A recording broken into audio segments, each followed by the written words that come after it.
Well, hello there. Welcome to the 2025 Kepler Challenge live show. Many of you will know about this race, a 60-kilometre mountain loop on one of New Zealand's iconic great walks that normally takes 3 days or so to complete. Once a year in December, a bunch of keen athletes decide that they'll try to run it in a day instead.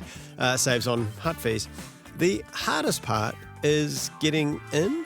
The race sells out in around 2 minutes in July. For me personally, this race was my first ever ultra in 2011. And it turned out to be an incredibly harsh lesson in pace and quad management. Barely able to walk at the finish, I decided then and there that ultras weren't for me. While it did take 3 more years until I signed up for another one, clearly there must have been something in that first experience that hooked me in and didn't let go. I'm sure those that have been up the top there and seen the incredible views know exactly what I'm talking about. This year I was honoured to receive my 5 times finisher medal for this incredible event. For this live show, I was absurdly nervous, having never done anything like it before. Play music in front of a crowd of thousands of people? No problem. Suggest that I talk to them? No, thank you. But they say you should do something every day that scares you, so the day before the race, with the rain heaving down outside, I did exactly that. Thank you to everyone that came along and supported the show, and I hope your weekend was a success too. A huge thank you to Carly Webber and Steve Norris for being so accommodating, including organising a PA from the school at the drop of a hat. And fellow Northburn runner from way back, Andy Millard, for jumping in to help me out on the day and generally just being a bloody good bloke. You'll note that in my fluster, I didn't even do a proper introduction, so please just imagine me saying, welcome everyone to the Dirt Church live show. My name is Andrew McDowall, and today I'll be speaking with Francis Redmond, Dan Jones, Nikki Everton, Daniele Danesin, and here to kick things off is RD extraordinaire, Steve Norris. Does everyone know who Steve is? Oh yeah, not that one. Not that Steve. We don't want him. Do not give that man a microphone. Steve Norris, race director. How are you, mate? Good. Yeah, no, really good. Yeah, looking forward to the day tomorrow. So, yeah. This is number 38. Is that right? Yep, 38th event. So yeah, it's close to the 40th now. So, how many have you done? people ask me that, but I reckon it must be about 25-ish. Not run. I've stood around a lot at the control gates for 25 events. That leads me to a very good question, mate. Why haven't you run it?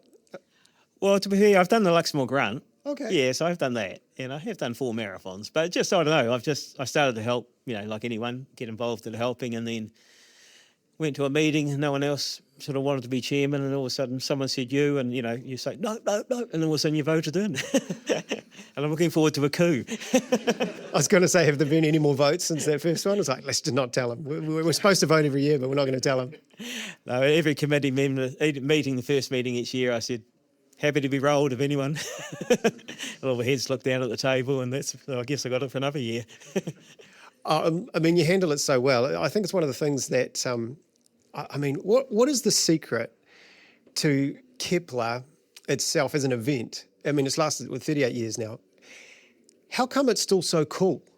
Do you know what I mean? Like it doesn't have these dips and Kepler would never need to advertise. It's a bit like Western States in that respect. They wouldn't need to ever place an ad, but it's always going to be sold out in 90 seconds. Are you going to share your secret for other race directors? I don't know if it is a secret, but it's just because I think the course in itself, it's a circuit. It's one of the great walks.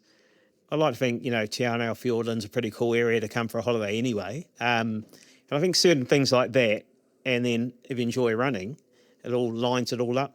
And I guess the Kepler's always had a bit of a mystique about actually getting into the event. I think this year was 2 minutes and 13 seconds, it was full, it's just, I don't know. I just think because of the course and the great volunteers we have that help us, an awesome bunch of people. And I guess because it just happens once a year and it's just voluntary organised. I had a sleepless night about a week ago thinking, what should we do? I can't remember. And then today's Friday, in 48 hours it'll all be over, And then, back to the day job, you could say. Day job's the trail. Was it Treks and Trails? Is that Trips and Tramps. So we were running a tourism business. Sorry about that. That's right. Very similar. I'll never get a gig in advertising, mate. How's that been? How's it? Because obviously, I remember like COVID obviously would have had a huge damper on that business, but is it still picking up? Tourists coming back? Yeah, no, I mean, to be fair with our business, we do a lot of walking, day walks, and Walking. We were lucky. Milford, Rootburn, Kepler tracks, well known. 5.5 million or 5 million Kiwis trapped in the country. They still want to have a holiday, and actually brought a lot of people down to Fiordland. So certainly not as busy as what we are, say, on a normal summer season, but we were lucky. We survived COVID, you could say. A little hyper-specific question, but is it cool to run the Milford track, like as a runner?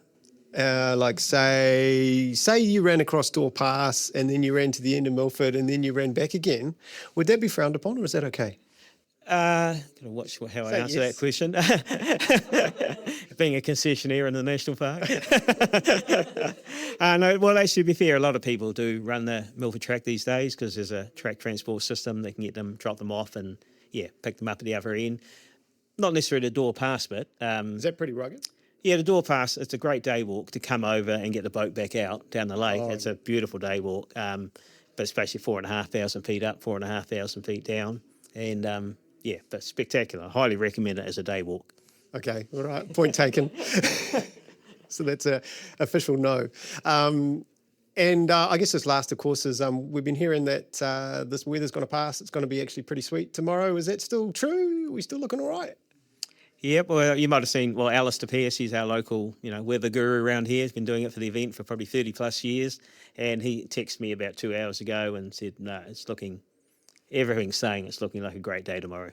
Light to variable winds, 6 a.m. in the morning, 4 degrees Celsius at Luxmore Hut.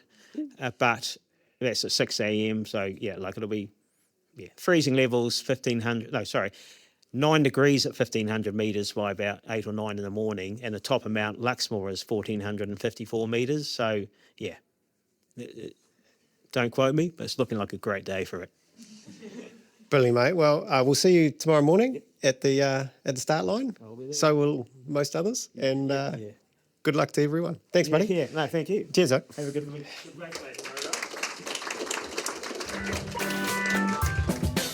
Well, everybody, this is Francis Redmond. Welcome to Francis. Hi. You're probably trying to fly under the radar a little bit. That hasn't worked, thanks to good old Trail Running NZ sort of noticing you on the start there. How does that feel going into this as a favourite? I'm going to make you hold this. I don't know. I reckon Bradley cast his eyes over the start list and what's maybe had one of them shut, because there's a few other names out there that, I'm feeling nervous. But coming into it as a favourite, I don't know. It doesn't really mean anything. I'm here to run my race and kind of just out there to achieve the goals that I want to achieve. So that's kind of the most important thing, really. Yeah, doesn't really change anything. Okay, that's classic Kiwi understating, isn't it? Because let's have a look here. 2022, you ran 7 hours 31. 2023, you ran 6 hours 30. 2024, you ran 6 hours and 4 minutes. So just going by that logic, 2025 would be a course record. Is that? That's how the maths works out, isn't it? Right? Yeah. That's the training's work. But just run your race, yeah? Okay. Entirely. You won the Wu2K 45K this year. Was that just one of those days where everything went really well? Were you surprised by the win? I look back at photos of me at 5 a.m. in the morning and I looked like terrible. You can say shit. Okay, so I looked like shit. And honestly, I felt like ready. I was mentally ready. My body was also ready. But being a woman, there's times of the month that come along and it had come the day before. So, I think that kind of zaps a bit of energy, and I felt that probably on the first climb. But then you just got to be like, it is what it is. And then I think I just locked in the top 2 inches, and that's just kind of what pulled me through. Yeah, more than anything else. Yeah.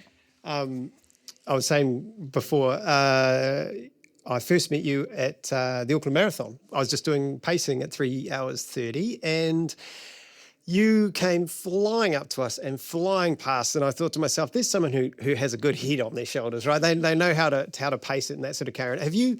Have you noticed that in your racing the last few years, that you're relatively consistent all the way through? Have you sort of hit any horrible walls halfway through these races? I think I feel pretty lucky in the sense, well, actually, first Kepler I ran 30 Ks to go, I definitely hit a wall. And I was in the pain cave, and I had a mate, Dave Maber, who was a veteran on Kepler, and he kind of just kept giving me inspirational quotes. And part of me was also like, I can't let this man, like, leave me in the dust. Like, I've got to stick with him. So I had a bit of pain cave, but otherwise I think I run relatively conservatively to start and then try and kind of pull it through at the end. But I've kind of tested root burn earlier this year and Wu2K in July as well, to kind of push a bit harder at the start and trying to search for that wall to see what my limits are. And those 2 races I felt like I ran pretty hard, but still kind of like got through to the end. And so this will be an interesting race to see if I just blow out or manage to hold on. I don't know, but I'm ready to kind of tackle that uncertainty, I hope. Yeah. So you're saying you haven't found your limit yet? Is that what you're saying?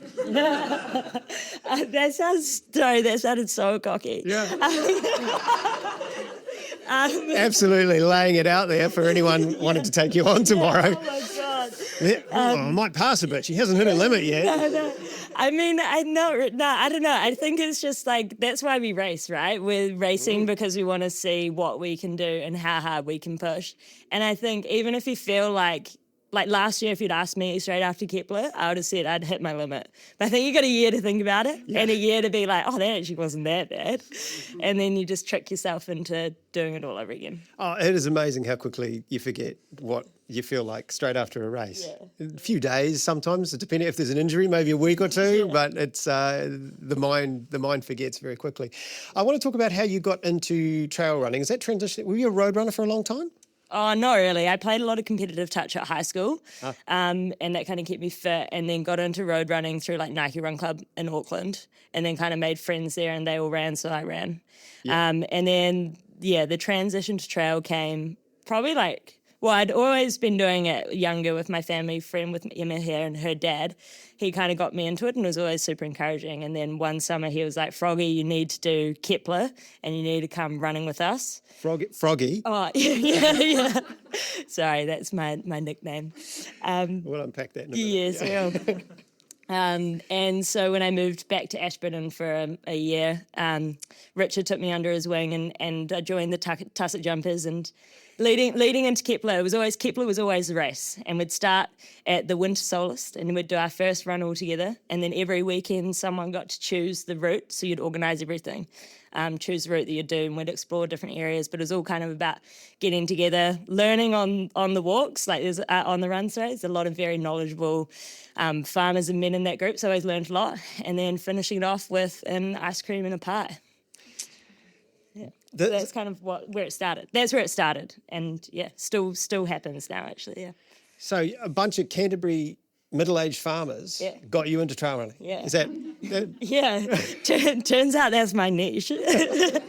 Yeah.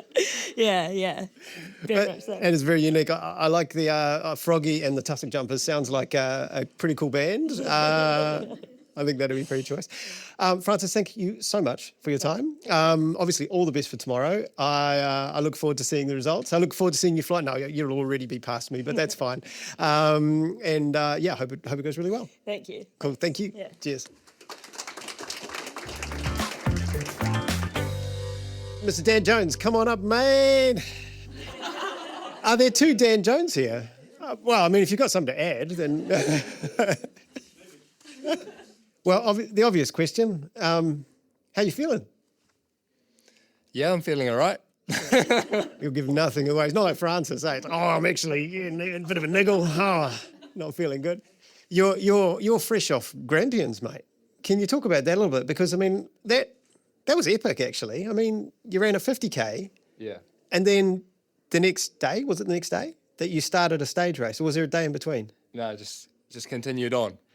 Oh, so the 50K was part of the stage race? It was. It wasn't an extra? No. I thought it was an extra. I'd have to be pretty stupid to do that, wouldn't I? I was like, did he run 210K and 5? That. Oh, right, okay. All right, we'll put a pin in that though, mate. You've obviously, you've become a dad. Congratulations. Thank you. Hudson, I saw little bubs around here somewhere. Obviously, how has that been? How has the sleep been? And how has the training been working around that? There's a whole bunch of questions for you, so I'll give you a mic. Okay. First of all, I'll start off. I'll be a lot more confident if I had the same kind of progression that Francis does at the Kepler Challenge.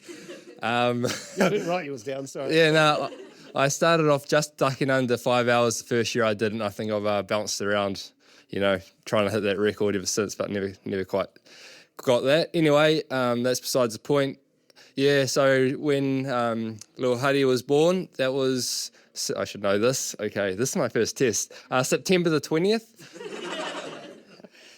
And so after that, pretty much, what happened? Wow, it was just a whirlwind. Just not much sleep going on. I'd, come off UTMB 20 days before that with a DNF, got really sick afterwards flying back, and just the body was super run down. So yeah, it's been kind of crazy since then, just trying to get the body back into some kind of fitness. And as you're saying, I went over to Australia, raced GPT 100-mile stage race. So what that entailed was 50K first day. Right, okay. But we actually had to race the 50K individual races. Oh, is that what came up as a separate result? Yes. I see, okay. And then we had to continue on after one day of full-on racing to 3 continuous subsequent days after that to finish off our 100-mile stage race. So it was hectic. So then I got back to New Zealand, got sick again because I was super run down. I tried to do a real quick trip because I had to leave the family at home. And since that sickness, I've actually been able to string a couple of good weeks of training together and kind of finding the feet. And now we've got Kepler Challenge, and then it'll be summer, and we just lead into Tarawera 100K at the start of next year. Very good. 100K next year, that'll be fun. So I remember having my first child all those years ago, and trying to do everything, like wake up every 3 hours to support the partner and do all that sort of carry on. Then child number 2 goes along and you go, I don't know if I need to do these all-nighters. Maybe I'll just let her do it. Then child number 3 goes along, you're like, I reckon I can get my morning run in, sweet. I slept all night. So it's going to get way better from here. She hasn't left me yet, mate, so all right, yeah. The goal you wrote down for tomorrow, 4:33, was it? Is that the record? Yeah. I got the inside word on that. When you sign up, you say what your goal is. Oh, did I? Yeah, apparently. That must have been after a night of no sleep. See, these are the mistakes you make if you get up all night, mate. Yeah. How's the Adidas thing been? Is that a really good partnership? Is it working out well? Yeah, that's been really good. So I've been with Adidas Terex for the last year and a half now, and I've gotten to, make this my full-time gig. And because of that, I forgot to mention before as well, Michelle has been awesome, allowing me to actually... You're not even listening, damn it. Nah. She we'll send this to her. Oh, that's good. She's... that guy's a dick. Michelle is a dick. Big soundbites going on. Being able to allow me to get some good recovery in. I usually take Hudson as he drifts off to sleep at night, and then, she takes him the whole night. So I've been able to get some good recovery, get some good training in, and, I've made this trail running thing my job. Is it, I'm thinking back to the likes of American runner Rob Craw, when he went full-time professional athlete instead of working, I think he worked all night in a pharmacy or something. He had some weird job. Yeah. He goes full-time pro and then suddenly is injured all the time because he's got so many hours in the day where he is essentially required, if you like, to train. Have you sort of resisted that urge to overdo it? Because that must be quite a balance, knowing that this is my job now, right? Yeah, and I think, it's good to have someone, in your court that you can point you in the right direction, so you're not always just trying to overdo things like that. But there's certain things that have really helped in terms of that recovery and adding in the 1%ers, like doing heat training, those little things that all add up to help you get really specific about your race day or your race that you're targeting or your big goals. So even like the travel and just allowing yourself that kind of space, and it's probably going to look a little different now with Hudson. So I definitely wouldn't try to, get over to Australia, race the next day for 4 days and then return home at like a 5 a.m. flight back from Australia. Maybe I wouldn't have got sick. but that's on me. And like, it's these small things that like you can now put into perspective and like really try and concentrate on, and have these priorities when you are trying to do it full time. So you don't have to be out there just busting out 40k a day. I mean, you can do probably, and you'll recover a little bit better, but you still got to be somewhat sensible about it. There's always a balance, isn't there? Western States next year, is that all confirmed? My shirt, mate. Oh yeah, I thought I'd wear that for you. You've got this one, eh? What will that look like as a trip? Will you take the family over, or not sure yet? Is that something you need to think about, plan? Because the old days would be like, oh, just bugger off for a month, right? But it's a bit different now, right? Yeah, Michelle hasn't stepped in right now. No, it's not really recording. It's one of those things. We've definitely had some good chats about it, and we want to like really make the most of Michelle being on leave and like Hudson being a young fella, that we can do some of these cool family trips together, and hopefully like he may not like quite remember it at the moment, but hopefully we can have some of these experiences. So like coming down to Kepler was a bit of a tester, I suppose. It's not quite heading over to the States, but it's certainly a good trip across New Zealand, and yeah, he's loving it so far, so he's happy, and we want to do that. We want to go to the States. Maybe we'll do another smaller trip, maybe to Australia next year as well, and yeah, if that means like just rocking up and getting an Airbnb with just the three of us, and maybe I can't go and hang out with the team or stay with the team on some of those occasions, and that'll be just how it will be. But I think it will be really cool to share that with Michelle and Hudson. Yeah, for sure. Get some tips from Anna Frost. She seems to manage the USA New Zealand thing pretty well with kids, eh? Yeah, true. I leave mine at home these days. They don't even want to go. So once they're older, they're not remotely interested. Oh, where's Dad going? Oh, he's going around 100. They're not impressed with anything anymore. Teenage girls, mate. Right. And look, I see Ruth is having some input in design of shoes, that sort of carry on. Did they ask you your thoughts on that sort of thing? Have you got any sort of inside prototype cool shoes for next year or anything like that? Well, Ruth is the GOAT, so of course they're going to ask her.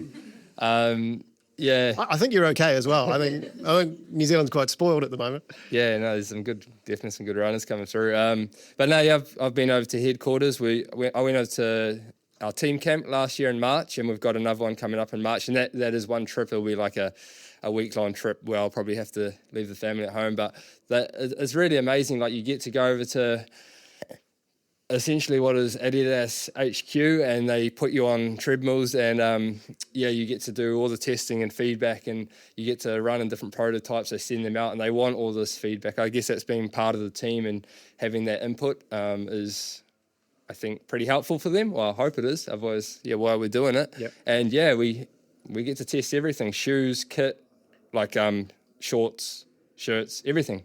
So cool. It's all part of the job, and you don't complain because you get a bit of free, rain stuff. Yeah, that's true. Yeah, we all love free stuff when it happens. Well, that's awesome, man. Well, I guess all the best for tomorrow. Hopefully you've had enough sleep leading up and things feel good enough, and that 4:30, well, it needs to be 4:32, I'm afraid, if you're on the record. So. Oh, yeah. Yeah, sorry. No. Oh, what? I thought it was 4:34. No, it's 4. Yeah, it's 4:34. Sure. Okay, it's 4:34. So 4:33 sounds great. Yeah. Maybe do 4:32 to be safe.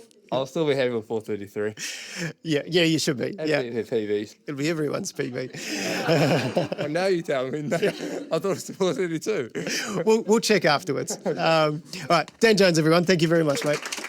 Cheers. This is Nikki Everton, everybody. She is funny, classic Kiwi, like, do you want to come and have a chat? She's like, no, I won't be very interesting to listen to, that sort of carry on. And then I just sort of said to the other Dirt Church people, hey, Nikki, you got any sort of like information, that sort of carry on? And Ali, bless her, just hit me with comment after comment. She's got this, she's got this, she's done this, she's got this, and she did it. It's like, I think we'll be all right, eh? So anyway, welcome. Thank you. You come with some pretty strong background, actually. Let's talk about Tum last year, wasn't it? Was it last year? Have I written the right year? I don't know what you're talking about. The one where you got third behind Ruth and Caitlin. Yeah. Ruth and Beth. Oh, I've been given the wrong information. I'm very sorry. We'll edit that out. Totally. I'll make it sound like I really know what I'm talking about. Say it again. Yeah. Oh, yeah, the one behind Ruth and Beth. The one behind Ruth and Beth. How did that feel to be sort of up there with the big guns, or are you just used to that and it was no big deal? No, you guys can all go, by the way, because the big dogs have been. So I'm not offended. But no, it was cool. didn't really know what to expect. Oh, someone is leaving. Ouch! Chase that guy down on course tomorrow.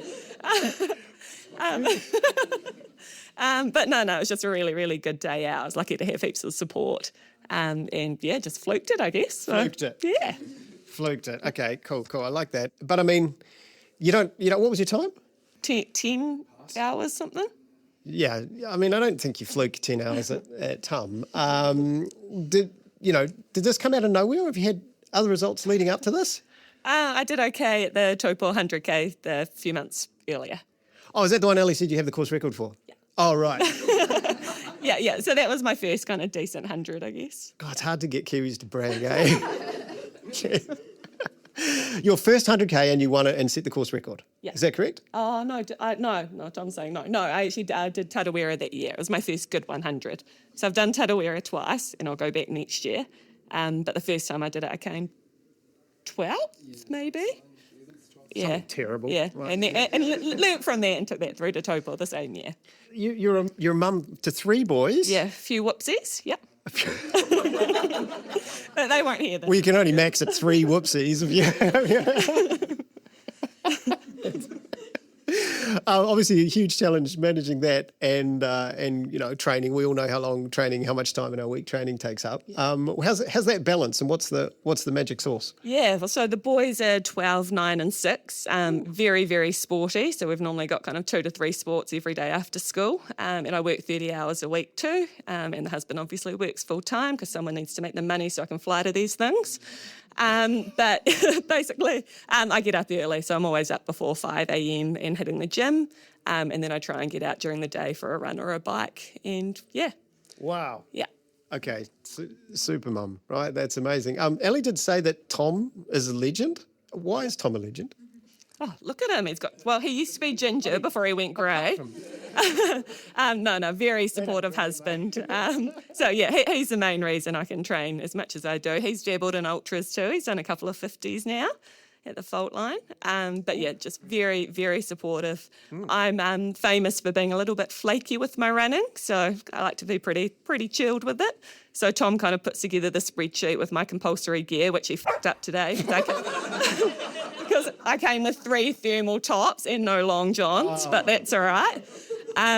Right. Amateur. But yeah, no, just super, super supportive. We've been together almost 20 years. So I'll keep him around for a bit longer. Yeah, I just about left the seam-sealed pants at home, and that's not something you can just go and grab, eh? No. You went on a bit of a Europe recce this year, is that right? You went to check out the Ultra UTMB course, is that correct? Yep. So when I came third at Tarawera last year, I qualified for CCC. But after Old Ghost this year, I ended up with a couple of stress fractures, which a lot of people can probably have probably dealt with as well. And so I pulled the pin on CCC, but the flights for our family of 5 had already been booked. And my in-laws had already booked their flights to come to France too, to come and support. So that was a little embarrassing. But I was back up and running by the time we got over there. So I got to, go out and enjoy the course and have a bit of fun. And we got to go and cheer on the big dogs. We saw like Dan and Ruth coming through at that St. Gervais aid station about 20 k's in. And it's cool. It's really, really cool. So I'd love to go over there and race one day for sure. Does that carry over at all? Can you go next year? Yeah. So they let me defer just because of the way I qualified. So yeah, I can turn up next year if we can afford it. Got to keep working, Tom, I'm afraid. You go really check the mandatory gear for that one, mate. She's a long list. Okay, so that's a potential very exciting thing for next year. Are you going to do Tarawera as well? Yeah. So Western States is the not so secret goal now. But obviously Tarawera is a qualifier event for that. So if you get first or second at Tarawera, then you'll get a golden ticket. So it's a very big dream because I know there's going to be a lot of really strong runners there, but that's kind of what I'm building up to at the moment. That's so cool. Like knowing that you're in the hunt for that, though, is very cool. We just need Ruth and Beth and Caitlin. You just beat them anyway. Well, Ruth's doing Old Ghost, so when I heard that, I was like, fuck yes. But yeah, Caitlin, hopefully she doesn't turn up. So. Oh, you second will do, right? Yeah. Have you got tickets in the lottery anyway for tomorrow morning? No, Sunday morning? No, I haven't run anything big enough this year. I've only done Old Ghost, and it's not a qualifier. Yeah, okay. Yeah. So there's only Taupo and Tarawera. And we did Taupo as a relay, as a girls' relay with my friend Jade. Yeah, that might not quite cut it No. for a qualifier. 20-odd Ks. Show of hands, who is will be following the lottery? Has anyone got tickets in for Western States or Hard Rock? Nobody! Oh, man. Gee, it's something I hang out for every year and fail miserably every year, except finally once. It's a slightly side question, only because Ellie mentioned it. She said something about you discovered recently after doing a DNA test that you have 2 cousins you never knew about to an uncle and you never knew about. Is that correct? I know it's not running. But I'm just gonna... Yeah, so I did a DNA test, just wondering if my family's a little bit dodgy. I've obviously got 2 sides to the family. We call one the Māori side, one the white side. And I got a message through the DNA platform one day from a rogue cousin on the Māori side saying she was trying to work out who her father was. We narrowed it down to my Uncle Kenny. Oh, Uncle Peter, sorry. Sorry. There's 2 uncles on that side, so it was going to be either or. And I rang up Uncle Kenny, and he said it was someone's neighbour from when Mum and her brothers were younger. And I said, do you or Uncle Kenny, Uncle Peter, have relations with this lady? And he said, Uncle Peter was over there getting it all the time. So she found out who her father was. And then the next day I actually got a message from a random cousin on the other side. Very similar scenario. I've got 2 pretty dodgy uncles that aren't related. That's awesome. And obviously, wide open Kepler tomorrow for the ladies' race. I think everyone's really excited to see how it goes. Final question is, are you going to beat Francis? So I'm kind of famous for being a bit of a chatter. So if I can shut my mouth and not talk too much, I'll give it a crack.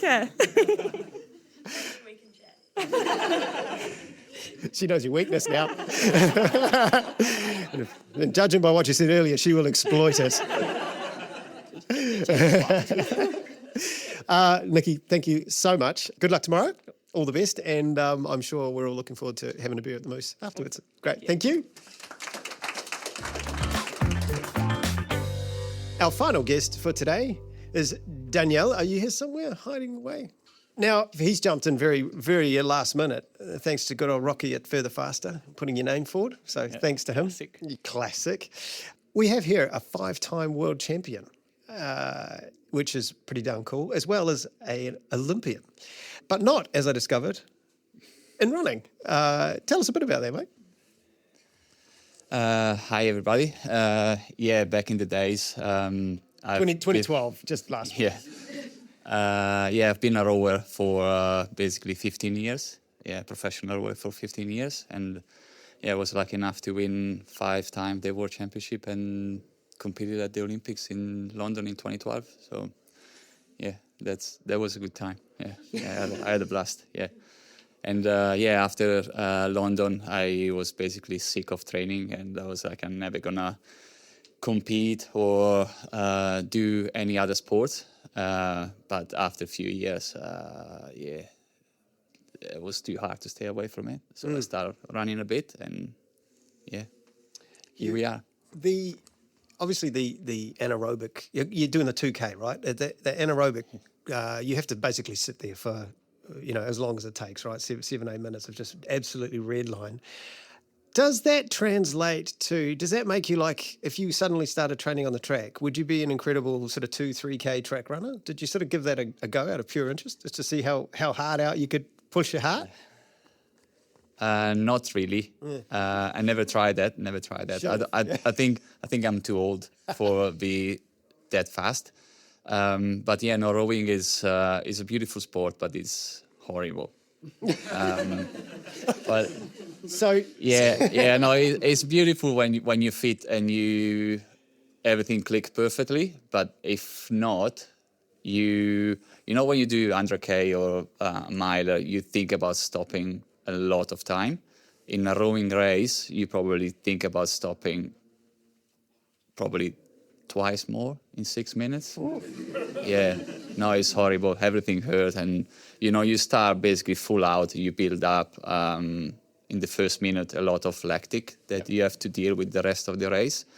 And as soon as you start doing it all right, you start feeling a bit better. You are on the last 500, and you have to basically crack into it again. And it's beautiful, but it's not for everybody, unfortunately.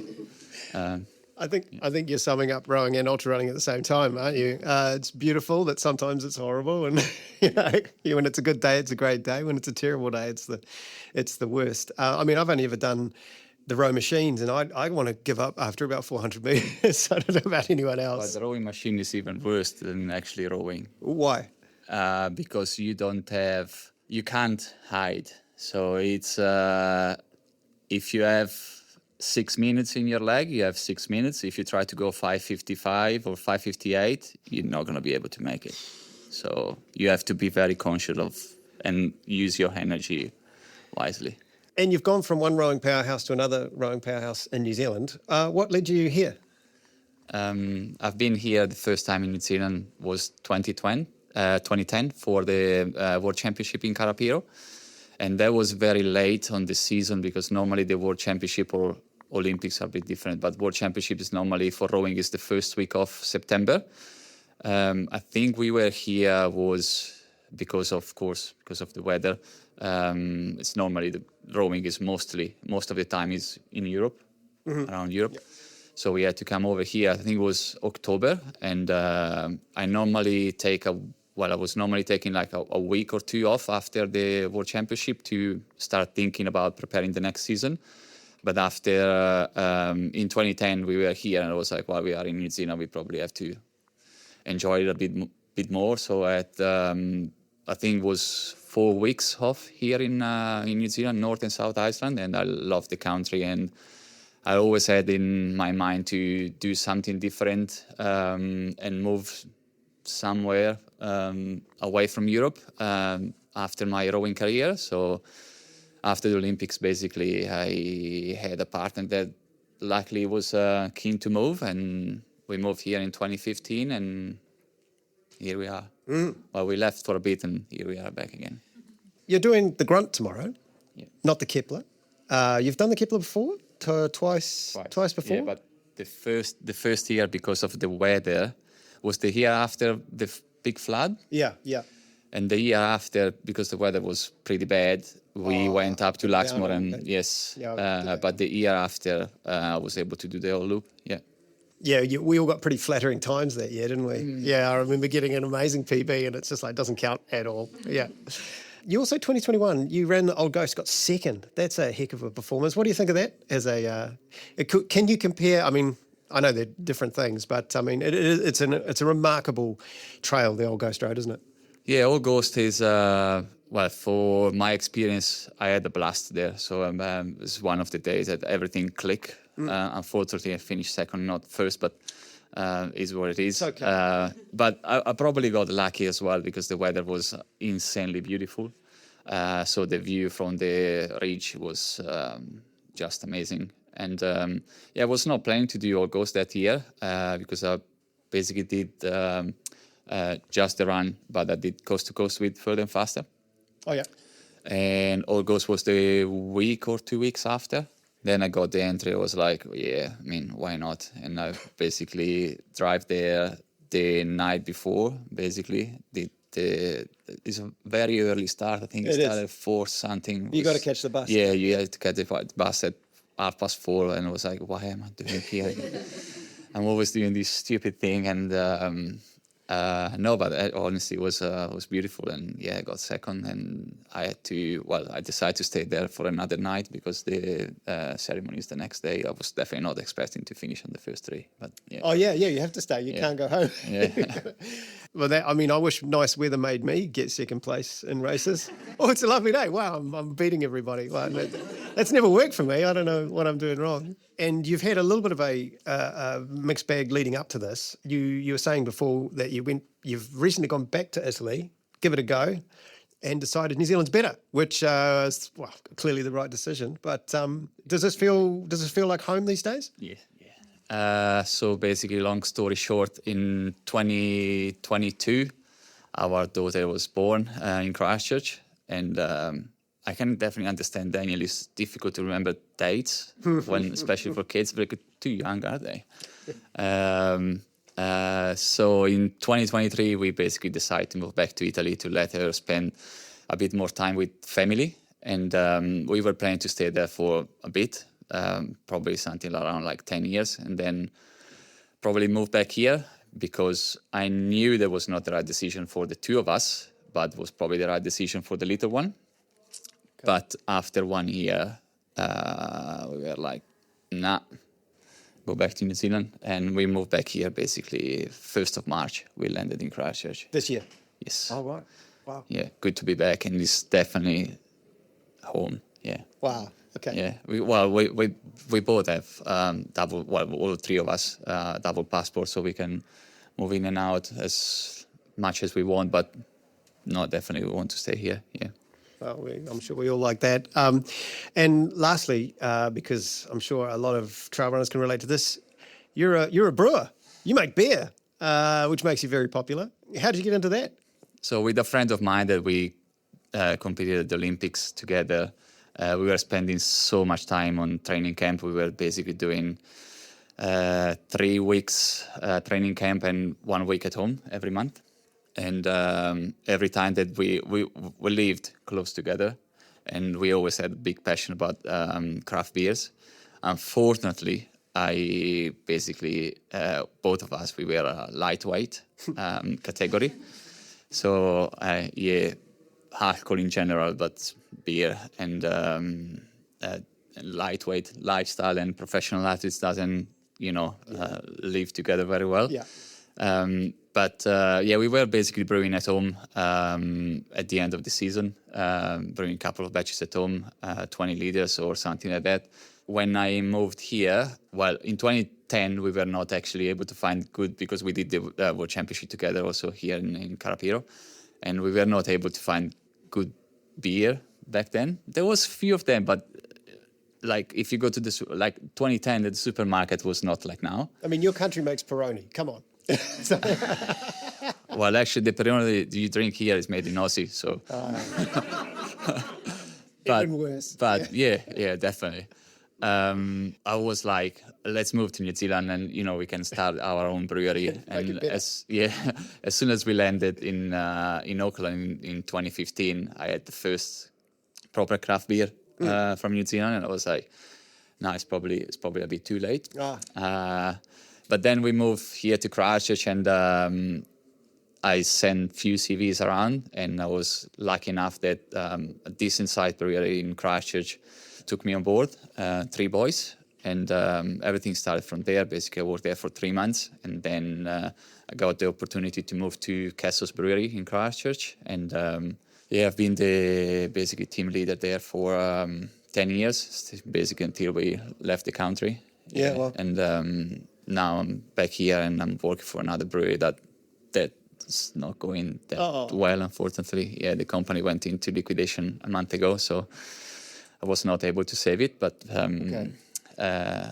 hence the roller coaster leading into craft beer all around the world is not having a great time. It's a bit challenging, but you need to do everything 100% right. Before, like 5 or 10 years ago, if you had a couple of bumps on the road, you probably be able to manage it better than now. So now everything has to line up perfectly, and because the market is way more challenging. But yeah, we probably all of us enjoy a couple of pints after the race tomorrow. So yeah, beer is good. Yeah, in summary. All right. Well, let's hope that the grunt is a smoother ride for you tomorrow. I can't wait to see how you go. And you got some good competition, so that's going to be a humdinger of a race. And those of us doing Kepler, we'll hear about it afterwards. But otherwise, thank you, sir. Have a great time. Cheers. Thank you to everybody. Good luck tomorrow, those that are running either of the races. And good luck to me in the lottery on Sunday, since no one else cares. Thank you. Cheers.